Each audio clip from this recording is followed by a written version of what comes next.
क्योंकि गौड़िया वैष्णव जानते हैं कि चाहे नारायण की उपासना हो, चाहे कृष्ण की उपासना हो, चाहे साख्य रस हो, चाहे कोई भी रस हो, उसकी जो आस्वादन मिलता है, उस भगवत सेवा से जो आस्वादन मिलता है वो एक बूंद के समान है। वो जो राधा दासी को आस्वादन मिलता है विशाल सुमेरु पर्वत समझ लो, समुद्र के समान बहुत बड़ा है। इसलिए एक और हैरानी की बात बताएंगे। आप सब जो हरे कृष्ण जप करते हैं ये सुन के होश उड़ जाएंगे। क्या बता रहे हैं प्रबोधन सरस्वती पाद चैतन्य चंद्रामृत में श्लोक नंबर 6, स्वयं पढ़ सकते हैं। ना अति बहुमन्यन्ते महावैष्णवानाम। जो समझ रहे हैं कि राधा दासी बनने के बाद क्या प्राप्त होता है, यानी कि गौड़िया वैष्णव संप्रदाय मतलब जो राधा कृष्ण की सेवा करना चाहते हैं दासी रूप में, उनको जो प्राप्त होता है वो इतना बड़ा है कि उसके सामने जो भी श्री कृष्ण के उपासक हैं किसी के रस में, उनको वो छोटे से लगते हैं। ये कौन बोल रहे हैं? ये हम नहीं बोल रहे।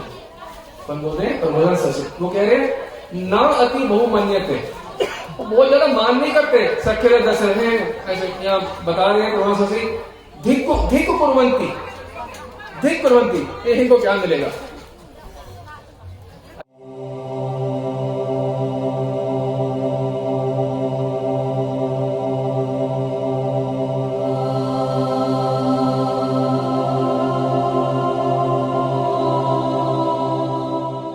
जैसे मान लो कोई रिक्शा चला रहा है, उसे कितना मिलेगा? 50 रुपए, 100 रुपए, 200 रुपए, ठीक है।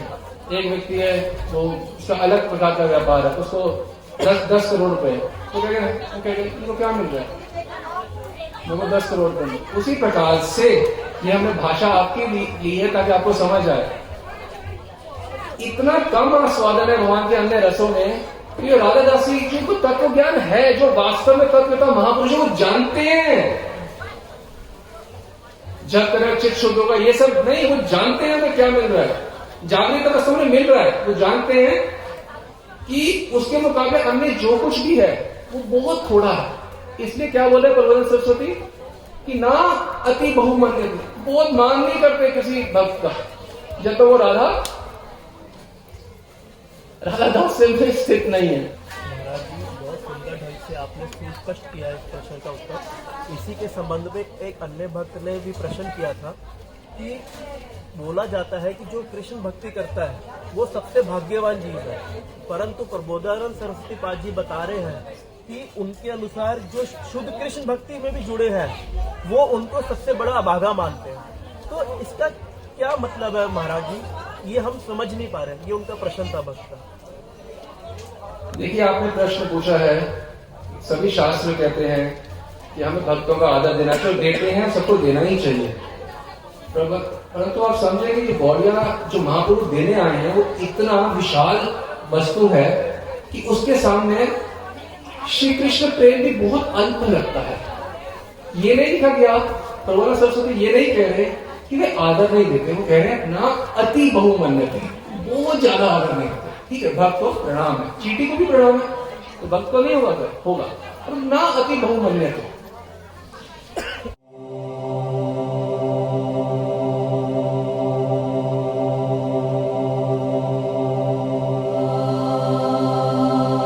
तो केवल कृष्ण भक्ति से नहीं, गौर भक्ति के बिना कार्य नहीं होने वाला। अब आपको हैरानगी होगी थोड़ी बातें सुन के, प्रबोधन सरस्वती बहुत सुंदर बात लिख रहे हैं। यदि आपके हृदय में भक्तियों की बात समझ आएगी, नहीं तो कहेंगे ऐसे क्यों बोल रहे हैं, वो आचार्य हैं, वो बोल सकते हैं, हम समझ ना पाए वो बात अलग हो सकती है। क्या बोल रहे हैं? क्योंकि गौर भक्तों को ना पता है वो क्या दे रहे हैं महाप्रभु, तो बोलते हैं इतना आश्चर्य में रस का पान करते हैं गौर भक्त तो हंसते हैं। ये श्लोक में बताया गया है, ब्रह्मादीश हसंती, हंसते हैं ब्रह्मा आदि पे, ब्रह्मा आदि तो हंसते हैं। कौन? गौर भक्त। ओह इनको प्राप्त नहीं हो रहा जो मुझे प्राप्त हो रहा है। आप सोच सकते हो तब कितना ज्ञान स्थित व्यक्ति हो वो ये बात बोल सकते हैं, हंसते हैं, ओह इनको प्राप्त नहीं हो रहा। फैक्ट है, जैसे मान लो आपको 1 करोड़ रुपए मिल रहा हो, तो आप बोल सकते हो ना, इनको नहीं मिल रहा, इनको तो 5 रुपए मिल रहे हैं। तो जिनको पता है उन्हें क्या हुआ है। तो आचार्यों की वाणी का अनुसरण करना इतना महत्वपूर्ण है। देखो यही फायदा होता है जब आप ग्रंथों की सेवा करते हो दिन रात। एक ग्रंथ में महासागर है, सब पढ़ते हैं, यही एक ही ग्रंथ होते हैं, सभी वही पढ़ते हैं। तो जो उन्हें खोल के बताना होता है, ये ईश्वर है, ये ग्रंथ नहीं है, ये साक्षात गौर हरि है। इन्होंने जिसके सामने अपने आप को खोलना होगा वो खोल देंगे। तो जो बार बार इनकी प्रेम से सेवा करोगे तो ये खोलना शुरू करेंगे अपने आप। श्लोक नंबर 31, इसमें उन्होंने बहुत विस्तार करके इसका तात्पर्य दिया है। उन्हीं के द्वारा उन्हीं का तात्पर्य समझने की कोशिश करते हैं। ये श्लोक है, अप्यगण्य महापुण्यम अनन्यम शरणम हरेह अनुपासित चैतन्यम अधन्यम मन्यते मतीह। कि अनगिनत पुण्य होने के बाद भी यदि कोई अनन्य मन से, मन कहीं संसार में नहीं लगा हुआ, पत्नी में, बच्चों में, पैसे में, कहीं मन नहीं लगा हुआ, अनन्य मन से श्री कृष्ण की उपासना कर रहा है, परंतु अगर वो महाप्रभु का उपासक नहीं है, यदि वह गौड़िया वैष्णव सही रूप से नहीं है, तो ऐसे व्यक्ति को अधन्यम मन्यते मतीह, ऐसे व्यक्ति को प्रबोधानंद सरस्वती पाद कह रहे हैं, मैं उसे अभागा मानता हूं। कृष्ण प्रेम में डूबा हुआ व्यक्ति हो, अनन्य मन से उपासना कर रहा हो, सिद्ध हो गया हो, साधक की बात नहीं कर रहे, अनन्य मन का मतलब ये सिद्ध हो गया व्यक्ति। अनन्य मन का मतलब समझते हैं आप, कि मन में और कुछ नहीं रहा, श्री कृष्ण छा गए नसों में, कण कण में, खून के एक एक कतरे में समा गए। ये होता है अनन्य मन से उपासना करना, कि कण में, खून के कण में खून भी नहीं रहा, वह श्री कृष्ण बन गए। ऐसे व्यक्ति को भी क्या बोल रहे हैं प्रबोधानंद सरस्वती? अभागा। क्यों? भाई 100 रुपए के मुकाबले 10 करोड़ रुपए उसी क्षण प्राप्त हो सकते हो, तो 100 रुपए कमाने वाले अभागा ही बोला जाएगा। देखो उपासना ही करोगे, चाहे सख्ते करो 10 से, अगर सही रूप से कर लोगे तो आपका ही लाभ होगा। हमें क्या मिलेगा? हमें तो कुछ नहीं मिलेगा। आप दादा दासी बनो तो आपको ही मिलेगा ना। तो इसलिए प्रबोधानंद सरस्वती कह रहे हैं कि वो मेरे दृष्टिकोण में अभागे हैं।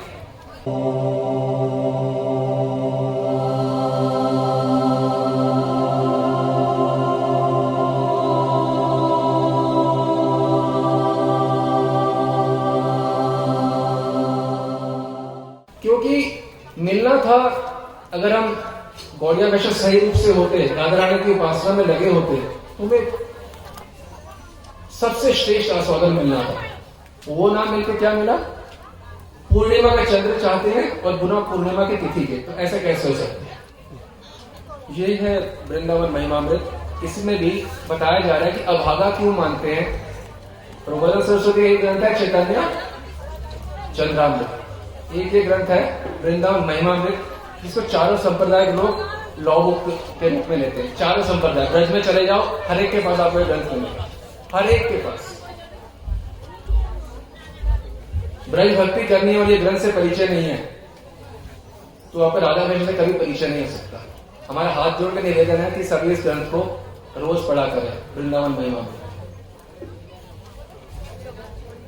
इसमें अध्याय 1 श्लोक नंबर 54 1.54 उसमें बताया जा रहा है कि राधा कृष्ण के जो दर्शन होते हैं, जब वे एक दूसरे के सानिध्य में होते हैं, परम सानिध्य में, तो उनको जो सुख मिलता है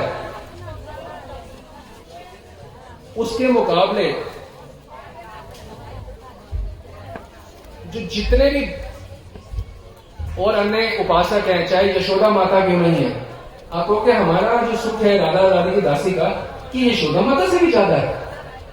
हाँ, हैरानी की होगी सुन के, मेरा आस्वादन यशोदा माता से भी ज्यादा हो सकता है? हाँ। अच्छा, हम तो ऑल्टर में पूजा करते हैं, सेवा करते हैं, लिख रहे हैं राधा श्याम सुंदर ललिता विशाखा, तो क्या मेरा आस्वादन ललिता विशाखा से भी ज्यादा हो सकता है? यदि प्रबोधानंद सरस्वती को, रूप गोस्वामी को और रघुनाथ गोस्वामी को मानते हैं तो आंसर है हाँ। क्या बता रहे हैं कि अन्य जो जितने भी रस है, चाहे गोपी भाव क्यों नहीं है, उसमें भी जो आपको प्राप्त होगा वो लवलेश तुल्य भी नहीं है, लवलेश तिल के बराबर भी नहीं है। इस श्लोक में बता रहे तिनके के बराबर लवलेश। ये इतना बड़ा सुख उत्सव है जो राधा रानी की चरण सेवा से प्राप्त होता है। सामुद्रिक है ना, समझो। अच्छा, एक बूंद में क्या कोई मछली खेल सकती है? अच्छा, क्या एक मछली एक बूंद में उत्सव बना सकती है? नहीं। क्या एक मछली समुद्र में उत्सव बना सकती है? बिल्कुल, बहुत बड़ा उत्सव है। उसी प्रकार से ये सुख उत्सव प्राप्त होता है, सुख का उत्सव, सुख की बूंद नहीं, उत्सव। यही श्लोक में बताया जा रहा है। सौख्य उत्सव तल लवेश आर्यते, उसका लवलेश भी प्राप्त नहीं होता अन्य किसी भागवत उपासक को।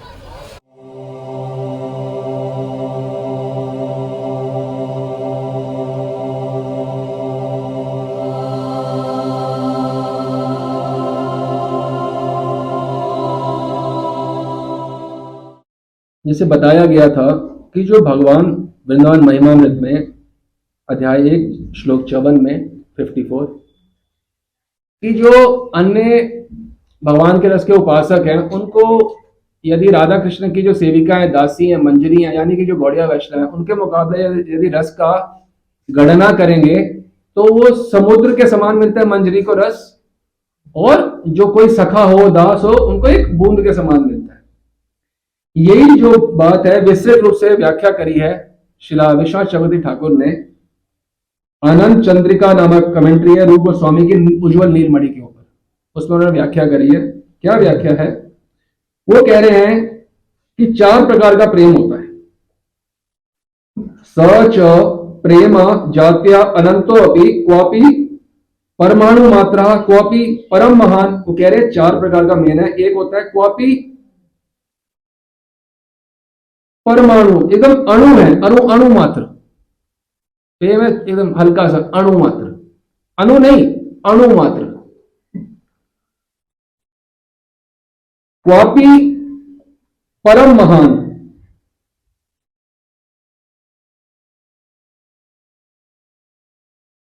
क्वापि अपेक्षित न्यून अधिकः। 4 प्रकार का प्रेम है। अणु, अपेक्षित, न्यूनाधिकमय, महान व परम महान। प्रेम 4 दर्जे का होता है।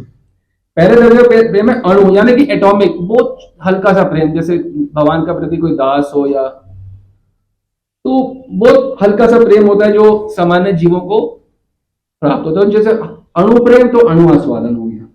फिर अपेक्ष अधिक, न्यून, अपेक्षित, न्यून, अधिकमय, जैसे नारद मुनि जैसा सामान्य जीवों से ऊंचे दर्जे का प्रेम है नारद मुनि का। यह है अपेक्षित, न्यून, अधिकमय। फिर होता है महान प्रेम। महान प्रेम किनका होता है? नंद, यशोदा, रक्तक, पत्रक, जो ब्रजवासी का इनका जो प्रेम होता है ये महान प्रेम होता है। और ये जो महान प्रेम का दर्जा भी है ना, ये एक बूंद तक रहता है।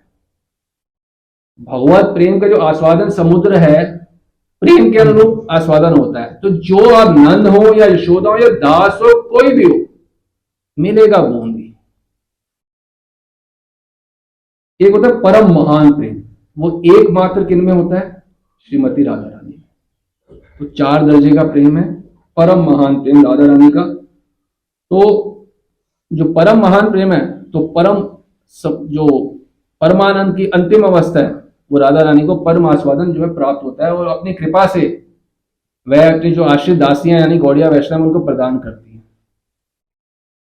फिर वही श्लोक हम रिपीट करेंगे। श्रीमती समा सबे देह भेद माद, अपने समान बना लेती है। नहीं तो मिलेगा कैसे? एक चम्मच में बोलो एक समुद्र रख देते हैं, आएगा? चम्मच समुद्र कैसे आएगा? नहीं आएगा। उतना ही जाति का कटोरा वो स्थान होने जिसमें समुद्र आ सके, उतनी अपने जैसा देव दे देती है राधा रानी। श्रीमती समा सबे, अब समझ आया इसका मतलब? अपने जैसा दे देती है कि तुम बचा तो पाओ। मैं तो आपकी भाषा में बोले, ये बल्ब है 10 वॉट का बल्ब है, इसको 5 क्या होता है किलोवाट, ऐसा शब्द बोलते हैं किलोवाट, किलोवाट लगा दो फट जाए, इतना छोटा सा है तो फट, उसको तो बड़े दर्जे का हो तो तुरंत लाइट जल जाएगी। नहीं तो ज्यादा झटका दोगे तो हार्ट अटैक से मर जाते हैं लोग, ज्यादा थोड़े से खुशी हुई मटेरियल उससे ये समुद्र का प्रेम है भाई। श्रीमती समासर होने के बिना काम बनेगा नहीं, तो बनाती है राधा रानी अपनी कृपा। तो 4 दर्जे का प्रेम है। इसी वजह से जब अपना प्रेम देती है मंजरियों को, तो उनको भी वही आस्वादन प्राप्त हो जो राधा रानी को प्राप्त होता है। अतः ये सुस्पष्ट है कि कलयुग में केवल कृष्ण भक्ति से भी कार्य नहीं होने वाला। सर्वश्रेष्ठ आस्वादन गौर भक्तों को अर्थात गौड़िया वैष्णव को ही प्राप्त होता है।